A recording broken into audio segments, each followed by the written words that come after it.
गुरुवार को लोकसभा में राष्ट्रीय राजधानी क्षेत्र दिल्ली विधेयक पारित हो गया है। दरअसल इस विधेयक के जरिए मोदी सरकार उस अध्यादेश को कानून बनाना चाहती है जिसमें दिल्ली के उपराज्यपाल के पास दिल्ली में अधिकारियों की पोस्टिंग या ट्रांसफर का आखिरी अधिकार होगा। माना जा रहा है कि सोमवार को ये विधेयक राज्यसभा में पारित हो सकता है। दरअसल इस विधेयक के पारित होने से पहले सदन में सत्ता और विपक्ष के नेताओं के बीच 4 घंटे तक तीखी बहस हुई। विपक्ष ने इसे देश के संघीय ढांचे पर हमला बताया, तो वहीं गृह मंत्री अमित शाह ने कहा कि विपक्ष इस बिल का विरोध इसलिए कर रहा है क्योंकि अगर वो ऐसा नहीं करेगा तो अरविंद केजरीवाल उनके गठबंधन को छोड़ देंगे।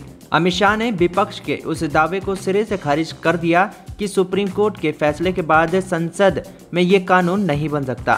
उन्होंने सदन में कहा कि अरविंद केजरीवाल नौकरशाहों को अपने कंट्रोल में इसलिए रखना चाहते हैं क्योंकि उन्हें बंगले के निर्माण और अन्य मामलों में हुए कथित भ्रष्टाचार में पकड़े जाने का डर है। उन्होंने ये भी कहा कि ये अध्यादेश लाना इसलिए जरूरी था क्योंकि सुप्रीम कोर्ट के फैसले के बाद दिल्ली सरकार उन अधिकारियों के तबादले करने लगी थी जो केजरीवाल पर लगे आरोपों की जांच का हिस्सा थे।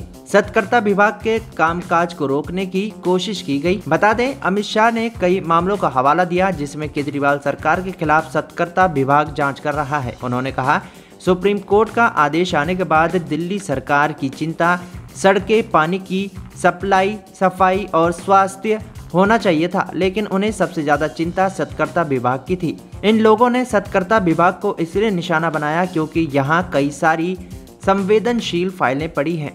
इस विभाग में शराब नीति के केस की फाइलें हैं जिसमें दिल्ली के डिप्टी सीएम जेल में हैं।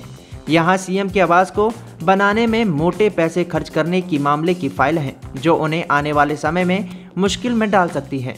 उन्होंने ये भी कहा कि सुप्रीम कोर्ट ने खुद माना है कि संसद को राष्ट्रीय राजधानी के लिए कानून बनाने का अधिकार है और संविधान सभा का भी यही मत था कि दिल्ली केंद्र शासित राज्य है। उन्होंने नेहरू, राजेंद्र प्रसाद, सरदार पटेल और सी गोपालचारी जैसे तमाम विभूतियों के बयानों का जिक्र करते हुए कहा कि ये सभी दिल्ली और केंद्र शासित राज्य ही चाहते थे। अमित शाह ने यह भी कहा कि दिल्ली में विधानसभा हुआ करती थी लेकिन 1956 में इसे वापस ले लिया गया और उस समय नेहरू ने इस कदम की बदली हुई परिस्थितियों के नाम पर उचित ठहराया था। लोकसभा में आम आदमी पार्टी के अकेले सांसद सुनील कुमार रिंकू ने इस विधेयक की कॉपी सदन में फाड़ दी और इस वजह से उन्हें सदन से पूरे मानसून सत्र के लिए निलंबित भी कर दिया गया।